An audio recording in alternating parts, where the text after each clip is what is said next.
అభియోగానికి తావు ఇవ్వకుండా పూర్తిగా పారదర్శకతతో ప్రతి విషయంలోనూ జాగ్రత్త పడి ఈ కార్యక్రమాలు చేయడం జరిగింది.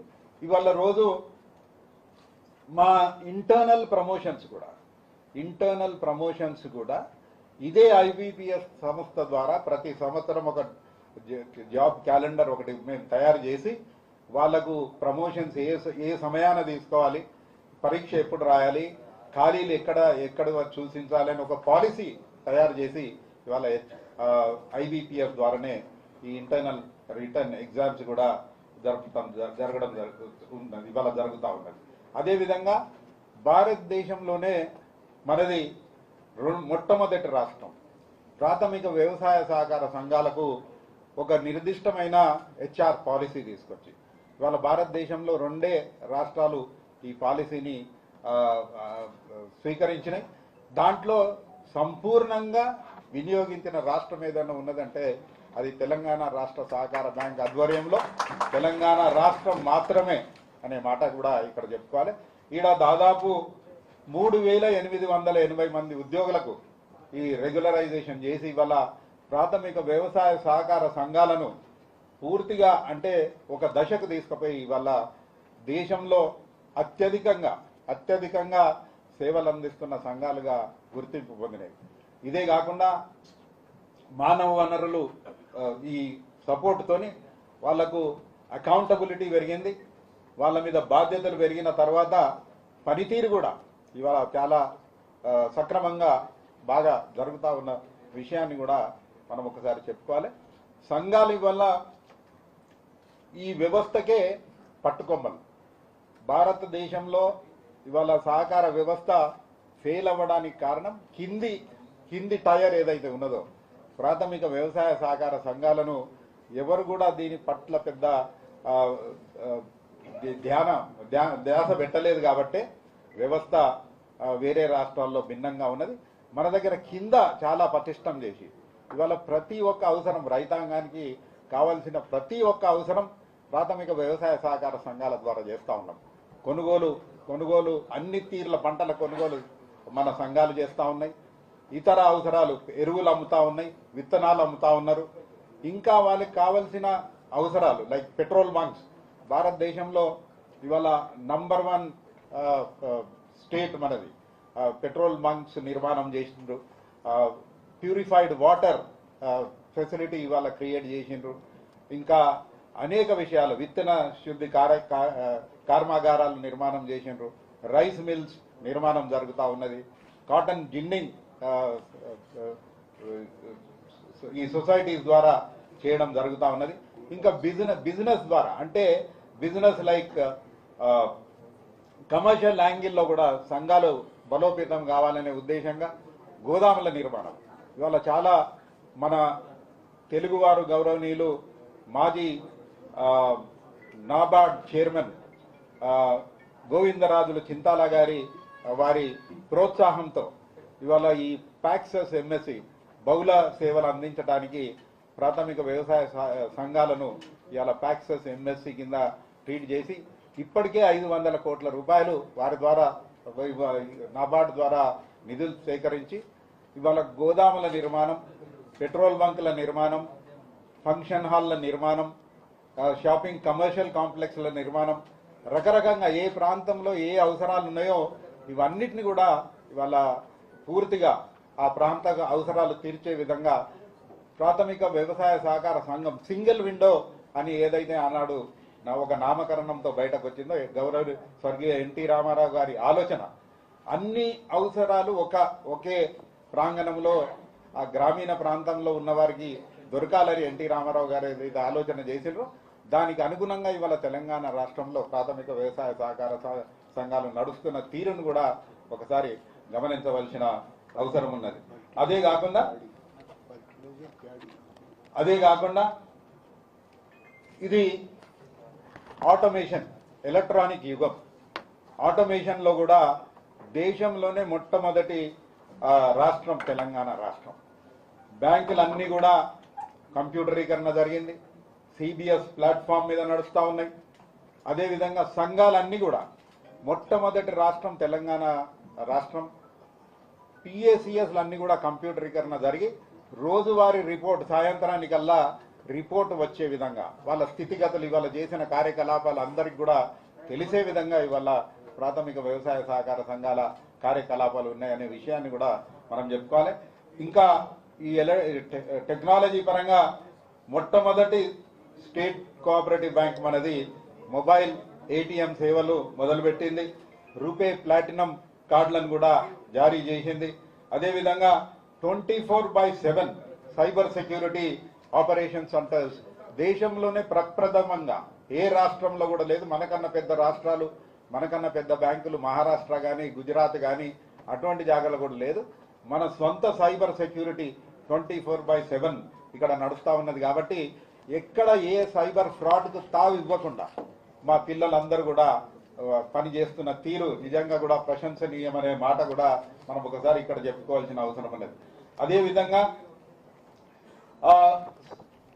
మహిళా సంఘాలకు ప్రోత్సాహం ఏదైతే జరుగుతూ ఉన్నదో రాష్ట్ర వ్యాప్తంగా తెలంగాణ ప్రభుత్వం ప్రోత్సహిస్తున్న స్త్రీనిధి బ్యాంకు అతిపెద్ద రుణదాత. ఇవాళ ఈ కన్సార్టియంలో అందరికన్నా ఎక్కువ డబ్బు ఇచ్చిన bank Telangana state cooperative bank అనే విషయం కూడా మనం ఒకసారి చెప్పుకోవాల్సిన అవసరం ఉన్నది. అదేవిధంగా ఫుడ్ కన్సార్టియం భారతదేశంలో ఈ మన ఇప్పుడు సివిల్ సప్లైస్ చేసే కార్యక్రమాలు ఏవైతే ఉన్నాయో కేంద్ర ప్రభుత్వం ద్వారా దానికి ఒక కన్సార్టియం ఉన్నది. దాంట్లో ఇదివరకు మన contribution was near 25 crores. But today we are one of the leading contributors to this.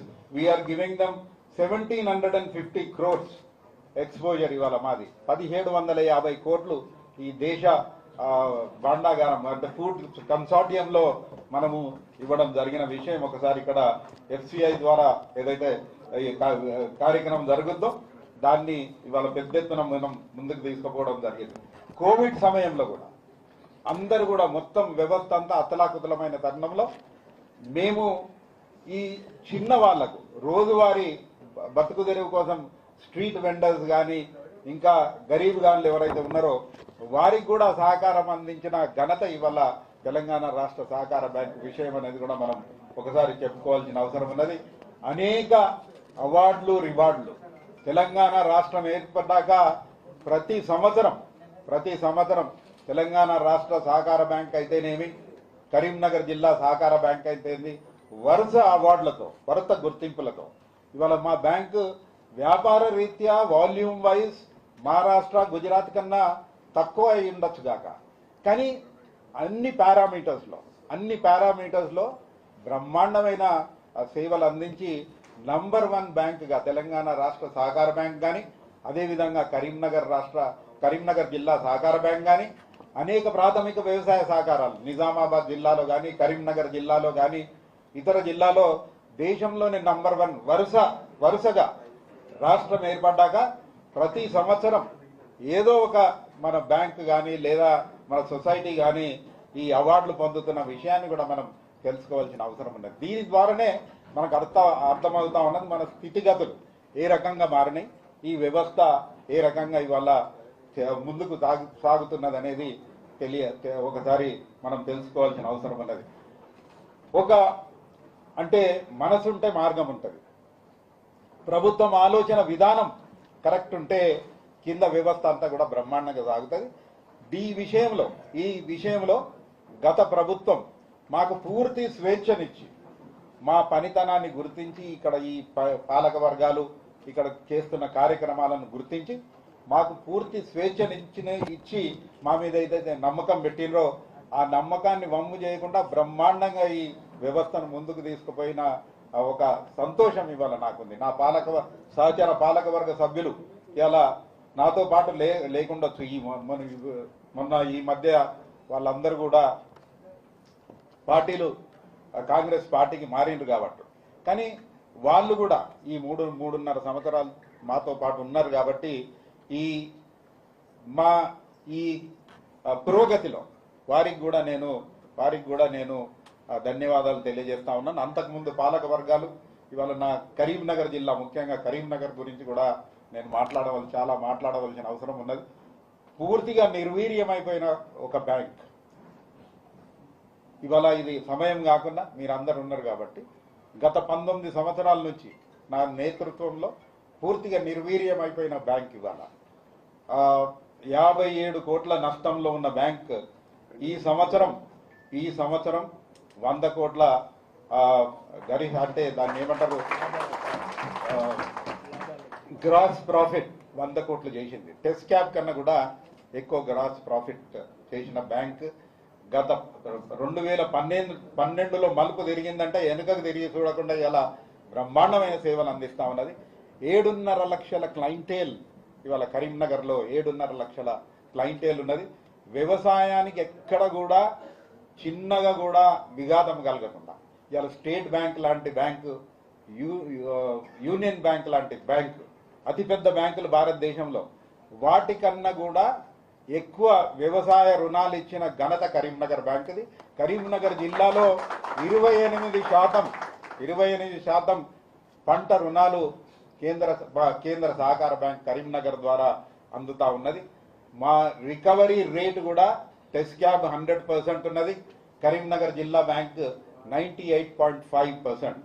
అంటే మా పనితీరుది ఈ ఒక్క పారామీటర్ మీదనే అర్థమవుతుంది. మేము లోనింగ్ చేసిన విధానం, మా క్లయింట్స్, మా ఖాతాదారులు వాడుకున్న విధానం దీని ద్వారా స్పష్టంగా అర్థమవుతున్నది. మేము ఇచ్చిన ఏదైతే ప్రతి ఒక్క పైసా ద్వారా మా ప్రాంత ప్రజలు బాగుపడి తిరిగి మాకు ఈ చెల్లింపులు చేస్తూ ఉన్నారు. సమయానికి చెల్లింపులు చేస్తూ ఉన్నారంటేనే మాకు నిజంగా కూడా మేము చేసిన పని సార్థకమైందని కూడా నేను అనుకుంటా ఉన్నా. కానీ ఇది అంతా కూడా బాగా అయిపోయింది, అన్ని చేశామని నేను అనను. ఇది మేము చేసింది మా కృషి ఒక చిన్న అంశం మాత్రం. ఇంకా చాలా చేయవలసిన అవసరం ఉన్నది. సహకారం అనేది ఒక ఉద్యమం, ఒక ఆందోళన. ఇందులో రాజకీయం లేదు. గత 19 సంవత్సరాలు నేను ఎన్నడూ కూడా ఏ పార్టీ వాడు ఎవరు ఏంది అనకుండా, ఆ కస్టమర్ ఎవరు అని కూడా అనకుండా, మన ఓటేసిండా మన పార్టీ వాడు అనకుండా, అవసరానికి ఎవరికి అవసరం ఉన్నదో ఆ రకంగా వారి అవసరాలు తీర్చుకుంటూ ముందుకు పోయినాం. ఇవాళ కూడా నా పాలక వర్గంలో, మా జిల్లా పాలక వర్గాల్లో అన్ని పార్టీల వాళ్ళు ఉన్నారు. కానీ అక్కడ రాజకీయం రంగు ఎక్కడ కూడా పులమం, రాజకీయం ఎక్కడ కూడా బయటకు రాదు. దురదృష్టం ఇవాళ ఈ సహకార రాష్ట్ర సహకార బ్యాంకులో ఏదో కారణం వల్ల నేను ఊహించని పరిణామం ఇది. ఇవాళ కొంతమంది వాళ్ళ అవసరం కోసమో వాళ్ళ స్వార్థం కోసమో పార్టీ మారిండొచ్చు గాక నాకు వాళ్ళ మీద ఎటువంటి ఇబ్బంది లేదు, వాళ్ళ మీద ఎటువంటి కోపం కానీ తాపం కానీ లేదు. కానీ ఎక్కడైతే నేను ఈ విశ్వాసం కోల్పోయానో అక్కడ ఉండొద్దని నేను కానీ మా సహచరులు, మా మహేందర్ రెడ్డి గారు ఉపాధ్యక్షులు ఇద్దరు కూడా మేము అనుకొని ఇవాళ రాజీనామా చేయడానికి సిద్ధంగా ఉన్నాం. మా సహకార స్ఫూర్తి, కరీంనగర్ సహకార స్ఫూర్తి ఏదైతే ఉన్నదో, పెద్దలు గౌరవనీయులు ముల్కనూర్ మొదటి అధ్యక్షులు పెద్దలు విశ్వనాథ రెడ్డి గారి స్ఫూర్తితోని, అదేవిధంగా అమూల్ డైరీని నడిపిన కురియన్ గారి స్ఫూర్తితోని ఈ వ్యవస్థను మేము దీంట్లో ఒక ఆలోచనతోని నడపడం జరిగింది. పదవులు ఉన్నా లేకున్నా సేవ చేసే ఒక తపన, ఆలోచన మాకుంది, శక్తి మాకుంది. కాబట్టి పదవులు మాకు ఎప్పుడు కూడా పదవులు ఆశించినవి కావు. కాబట్టి నేను ఈ పదవికి రాజీనామా చేస్తా ఉన్నాను. కానీ తప్పకుండా నా జీవిత కాలం, బ్రతికున్నంత కాలం సహకార వ్యవస్థతో ముడిపడి సహకార రంగాన్ని ఇంకా ముందుకు తీసుకుపోయడానికి నా ప్రతి నిమిషం ఆ పనిలో నేను ఉంటా అనే మాట కూడా తెలియజేస్తూ, పెద్దలు ఇవాళ ప్రభుత్వం నడిపిస్తున్న పెద్దలందరికీ కూడా చెప్తా ఉన్నాను, ఈ రకంగా మారిన ఈ వ్యవస్థ పటిష్టంగా ఉండాలి. మనుషులు వస్తారు పోతారు, వ్యవస్థ మాత్రం 10 కాలాల పాటు చల్లగా ఉండాలి, 10 మందికి పనికొచ్చే విధంగా ఉండాలి. వారితో ఒకటే విన్నపం, సమర్థవంతమైన అనేక మంది కాంగ్రెస్ పార్టీలో ఉన్నారు. ఈ వ్యవస్థ గురించి తెలిసిన వాళ్ళు కూడా చాలా మంది ఉన్నారు. ఈ ప్రభుత్వాన్ని నేను కోరేదల్లా ఒకటే, అటువంటి వ్యక్తికి పగ్గాలు అప్పచెప్పండి. ఈ వ్యవస్థను ముందుకు తీసుకుపోయడానికి వారికి సహకారం అందించాలని కోరుకుంటూ సెలవు తీసుకుంటా ఉన్నాను. జై సహకారం.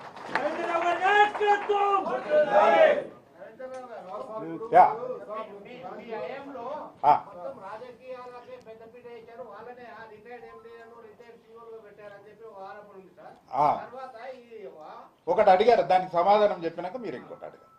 అయితే వ్యవస్థలో మేము రిటైర్డ్ ఎండీని పెట్టలేదు.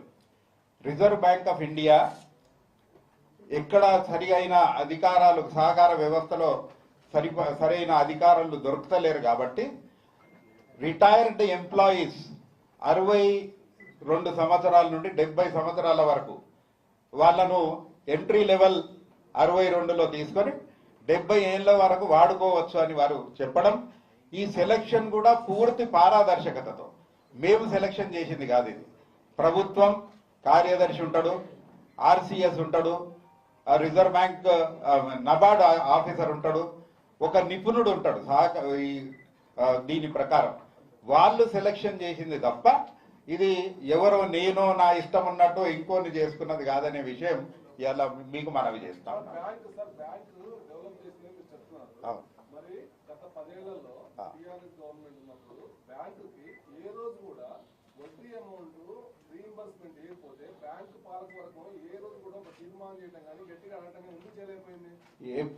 అన్ని తీర్మానాలు చేసినాం. ఇప్పుడు మీరు అనేది వడ్డీ ఇప్పుడు ఎప్పుడైతే 2014లో రాష్ట్రం ఏర్పడ్డదో 15లో బ్యాంక్ వచ్చిందో ఈ కొత్త బ్యాంక్ ఏర్పడ్డాక ప్రభుత్వం ఆలోచన విధానం మారింది. అంతకుముందు ఇప్పుడు రాని డబ్బులు 2008కి వెళ్ళున్నాయి.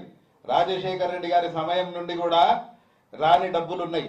కేంద్ర సహకార బ్యాంక్ 15లో ఏర్పడ్డాక మేము 2 సంవత్సరాలు ప్రయత్నం చేసినాక ఈ ప్రభుత్వం ఆ విధానాన్ని స్వస్తి చెప్పింది. వేరే రకంగా మనం రైతులను సపోర్ట్ చేస్తా ఉన్నాం కాబట్టి ఈ ఇన్సెంటివ్ ఏదైతే ఉన్నదో దీన్ని ఆపేస్తున్నామని చెప్పారు. Rate of interest lower rate of interest ఇవ్వడం జరిగింది తప్ప ఎప్పుడు కూడా ఇప్పటికి కూడా మేము రాస్తూనే ఉంటాం. పాత బాకీలు ఏవైతే ఉన్నదో దాని గురించి రాస్తూనే ఉన్నాం. ఎప్పుడు రాయక మానలేదు. మేము శ్రీనివాస్ గారు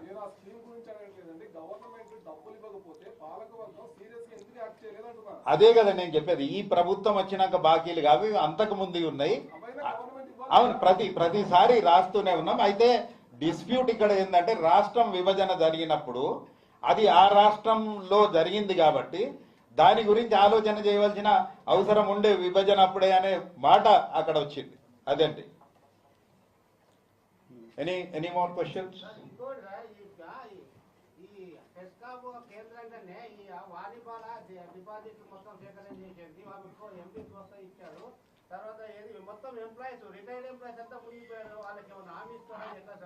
ఇది మీరు అడిగిన సమాధానానికి మీరు అడిగిన ప్రశ్నకు బ్యాంక్ అస్సలు సంబంధం లేదండి.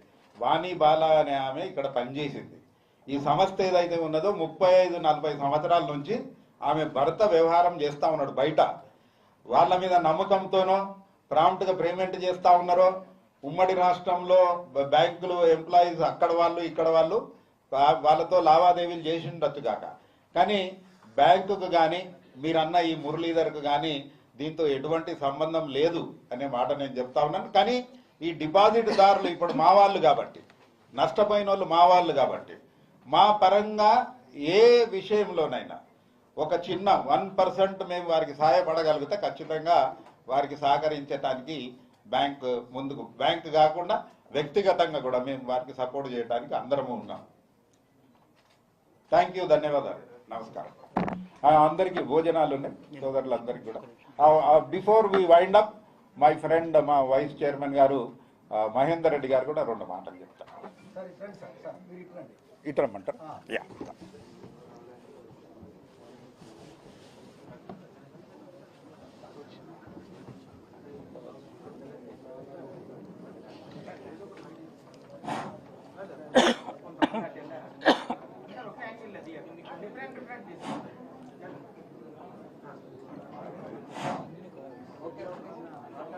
ఈరోజు మీ అందరితో సమావేశం సందర్భంగా ఉన్నటువంటి మా టెస్కాప్ చైర్మన్ రవీంద్రరావు గారు, వైస్ చైర్మన్ మన మాజీ శాసనసభ్యులు సహకార సంఘ అభిమాని మోహన్ రెడ్డి గారు, అదేవిధంగా రమేష్ గారు డిసిసిబి కరీంనగర్ వైస్ చైర్మన్ గారితో పాటు విచ్చేసినటువంటి కరీంనగర్ మరియు నల్గొండ జిల్లా నుంచి వచ్చినటువంటి మా సహకార సంఘ అభిమానులు, ప్రెస్ మిత్రులు, మా బ్యాంకు ఉద్యోగస్తులు అందరికీ పేరు పేరున నా యొక్క హృదయపూర్వక నమస్కారాలు.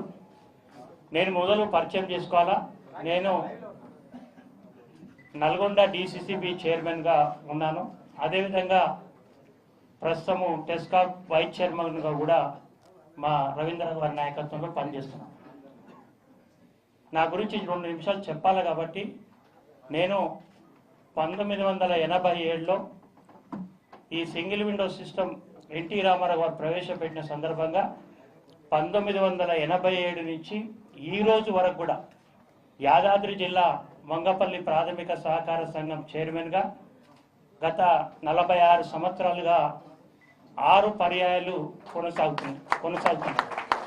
అదేవిధంగా మొన్న 21లో గౌరవ ఆనాటి ముఖ్యమంత్రి వర్యులు కల్వకుంట్ల చంద్రశేఖరరావు గారు, అదేవిధంగా మా జిల్లా మంత్రివర్యులు ఆనాటి మంత్రివర్యులు జగదీశ్వర్ రెడ్డి గారు, నిరంజన్ రెడ్డి గారి వారి సహకారంతో నల్గొండ డిసిసిబి చైర్మన్గా, అదేవిధంగా మరి రాష్ట్ర సహకార సంఘం వైస్ చైర్మన్గా కూడా వారు అవకాశం కల్పించారు. అందులో రవీంద్రరావు గారి సహకారం కూడా ఉంది. వారందరికీ కూడా ఈ సందర్భంగా ధన్యవాదాలు తెలియజేస్తుంది. ముఖ్యంగా మొదలు మా నల్లగొండ జిల్లా డిసిసిబి చైర్మన్గా ఆనాడు మేము ప్రమాణ స్వీకారం చేసినాడు 2020లో మా బ్యాంకు 2.5 కోట్ల నష్టంలో ఉంది. మీకు కూడా తెలుసు, అన్ని పేపర్లో కూడా అప్పుడు రాశారు. దేవరకొండ స్కామ్ జరిగింది, దాదాపు 30-35 కోట్ల స్కామ్ జరిగింది, ప్రతి పేపర్లో రాశారు మీరే ప్రెస్ మిత్రులు. మరి ఆనాటి నుంచి 2.5 కోట్ల లాసులో ఉన్నటువంటి మా జిల్లా నల్గొండ జిల్లా సహకార బ్యాంకును మరి దాదాపు ఈ 4 సంవత్సరాల్లో ఆడిట్ రిపోర్ట్ ప్రకారం 105 కోట్ల ప్రాఫిట్ వరకు తీసుకుపోగలిగాం ఈ 4 సంవత్సరాలు. మరి ఎన్పిఏ శాతం ఏదైతుందో 11% ఉండే ఆ రోజు, ఈరోజు 1.83 ఉన్నది. ఎందుకంటే కరీంనగర్ తర్వాత మా బ్యాంకే 2వ స్థానంలో ఉంది.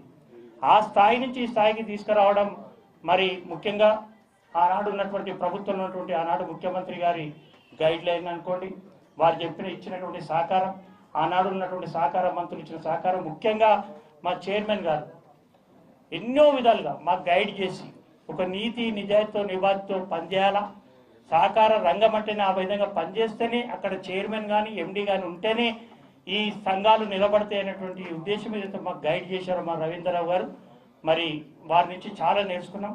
ఆ విధంగా మా నల్లగొండ జిల్లా సహకార కేంద్ర బ్యాంకును లాభాల దిశలో తీసుకుపోయారు. ఇక టెస్కాప్ గురించి కూడా ఎంత చెప్పినా తక్కువే. నిజంగా కూడా ఈరోజు టెస్కాప్ చైర్మన్ కావాలి, వారికి ఉన్నటువంటి అనుభవం కావచ్చు, నిజాయితీ కావచ్చు, నిబద్ధత కావచ్చు, అసలు నిజంగా కూడా మరి వారు ఎప్పుడు కూడా ప్రెస్లో కానీ ఇంకో కానీ చెప్పుకోరు. కానీ చాలా మందికి తెలియదు వారి యొక్క నిబద్ధత నిజాయితీ గురించి. నేను చూస్తున్నాను గత 5 సంవత్సరాలుగా వారు ఏ పని చేసినా ఏ కార్యక్రమం తీసుకున్నా ఒక పారదర్శకత్వం తీసుకుంటున్నటువంటి సందర్భం. ఈరోజు ఈ బ్యాంకు కావచ్చు, కరీంనగర్ బ్యాంకు కావచ్చు, టెస్కాప్ కావచ్చు, 100 కోట్ల ప్రాఫిట్లో రావడానికి ఆనాడు ఉన్నటువంటి పరిస్థితులను మీరు చూశారు. ఇవాళ రావడానికి వారి యొక్క మరి వారి చైర్మన్గా ఉండడమే ఇది. సరే, ఏది ఏమైనా ఈ 5 సంవత్సరాలుగా మాకు మరి చాలా విషయాలు నేర్చుకున్నాం. ఈ సహకార రంగంలో మరి అనేక విషయాలు ఉంటాయి, మీకు అందరికి తెలుసు. ఈ విషయాలన్నీ కూడా వారి దగ్గర నేర్చుకోవడం మా అదృష్టంగా భావిస్తున్నాం. వారు నిజంగా కూడా ఈ 5 సంవత్సరాలు మాకు పరిచయం అయిన తర్వాత 5 సంవత్సరాల 4 సంవత్సరాల 3 నెలల పీరియడ్లో అనేక విషయాలు తెలుసుకున్నాం. నిజంగా కూడా ఆ విధంగా మేము కూడా ఉండాలి. భవిష్యత్తులో కూడా ఇటువంటి వ్యక్తులు ఈ సహకార రంగంలో ఉంటే కొత్తగా వచ్చేటువంటి ఈ సహకార రంగంలో పనిచేసే వాళ్లకు వారు ఒక నిజం గురువుగానే నేను భావిస్తాను. కాబట్టి అటువంటి వ్యక్తి ఈరోజు నిజంగా కూడా దురదృష్టకరం. మరి వారు చైర్మన్గా ఉండడం లేదంటే నాకు కూడా కొంత బాధ ఉంది. ఎందుకంటే ఇవాళ 29 రాష్ట్రాలు ఉన్నాయి, రకరకాల పార్టీలు ప్రభుత్వాలు మరి అక్కడ సహకార సంఘ రాష్ట్ర అధ్యక్షులుగా ఉన్నారు. వారందరూ కలిసి, ఇది మన ప్రాంతీయ పార్టీ మీకు తెలుసు, వీరు బీఆర్ఎస్ పార్టీ ఉన్నది ఒకటే బీఆర్ఎస్కు. అన్ని 29 జిల్లాల రాష్ట్ర సహకార బ్యాంకు చైర్మన్లు కలిసి వీరిని నాస్కాప్ చైర్మన్గా ఎన్నుకున్నారు. అంటే అది మామూలు విషయం కాదు.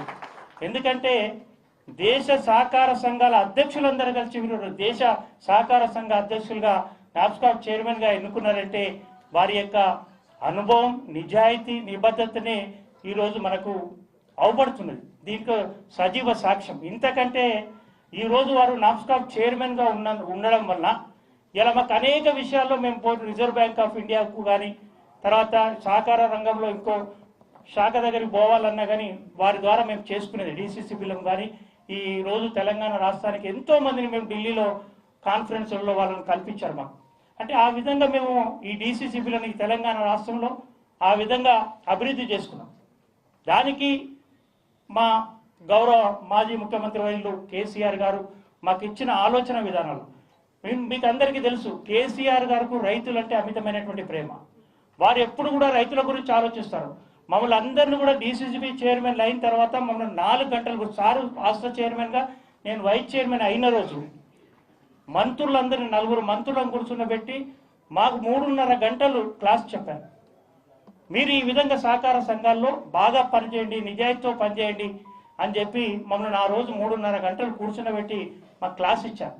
వారిచ్చిన ఆదేశాల ప్రకారమే ఈ అన్ని జిల్లా బ్యాంకులు కూడా ఈరోజు వారి నాయకత్వం రవీంద్రరావు గారి నాయకత్వంలో టెస్కాబ్లో ఒక పక్క మేము డైరెక్టర్గా, మరి అదేవిధంగా డీసీసీబీ చైర్మన్గా కూడా అన్ని బ్యాంకులు కూడా మంచి వారి నాయకత్వంలో పురోగతి సాధించినాయి. ఇలా ఈ 10 సంవత్సరాల కాలంలో నిజంగా కూడా అనేకమైనటువంటి అన్ని రంగాల కంటే కూడా సహకార రంగంలో మంచి పురోగతి జరిగింది. దానికి మూల కారణం మా చైర్మన్ రవీంద్రరావు గారికి ఉన్నటువంటి నిబద్ధత, నిజాయితీ, వారికి ఉన్నటువంటి అనుభవమే అని చెప్పి వారి ద్వారా మేము ఈ 4.5 సంవత్సరాలు చాలా నేర్చుకున్నామని చెప్పి తెలియజేస్తూ మరి నేను కూడా వారి నాయకత్వంలోనే మరి ఈరోజు టెస్కాప్ వైస్ చైర్మన్గా నేను రాజీనామా చేస్తున్నానని చెప్పి ఈ సందర్భంగా మనం చేస్తున్నాం. Thank you. నేను ఇంకో ఒక 2 విషయాలు చెప్పడం మర్చిపోయినా. ఈ 9 సంవత్సరాల